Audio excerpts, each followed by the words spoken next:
We opened up with an NWO type open, right? The black and white, and apparently the NWO was having little problems here, as you can see. Hogan and the Macho Man going nose to nose. Sting with whiteface, and Sting had just won the world title at Super Brawl, if I remember all this correctly. And we're ready to go with Spring Stampede. Boy, we had big stars back then, didn't we? I mean, big name stars. Good God. Sting, Hogan, the Macho Man, Randy Savage, Kevin Nash, and unfortunately, there's, I say that, and then I just saw Vincent in the background. What the fuck were we thinking there? I got to tell you, I'm pretty excited to watch WCW in 98 because this is the height of my fandom. 97, 98. I was probably more of a fan here than ever before, but some of this stuff, I think we just look back with rose colored glasses. I was not a super fan of this show. Well, you haven't seen this show since it aired though, right? I mean, no, I've not. No, not at all. I knew we were in Denver. We're at the Pepsi Center. We had a big crowd there that night. We had all that motif of the Western motif. So we were pretty excited about putting on this show, but, it's kind of like in many ways, I hate to say this, and you can agree or not agree, but it's kind of like what's going on with the WWE right now. And that is that they're having all these big events, but there's nothing standing out, right? And nothing really stood out on this event. Is that valid to say that? Yeah. I mean, I think so. I mean, yeah. The thing is, you run so many shows and they all sort of run together, but right.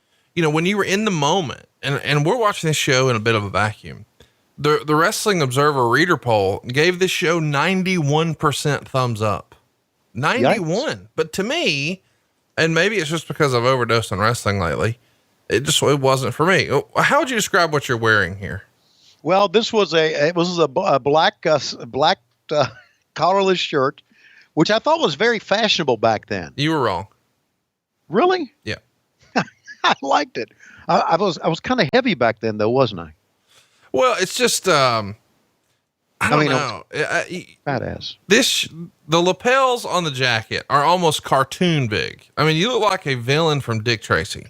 Hold on a second. Let me look closer to the screen here. Oh shit, they are big. They're gigantic. And then you've got, that thing's bigger than your Peter. And then you've got this black shirt underneath. It's like you're like the world's worst Johnny Cash impressionist. The world's worst.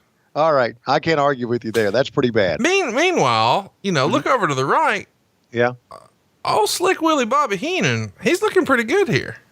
He's got a fucking white t-shirt on. But he's got a pocket square with it. That really classes the shit up, you see. Oh, Jesus Christ. If I would have had a pocket square, would that have classed me up, you think?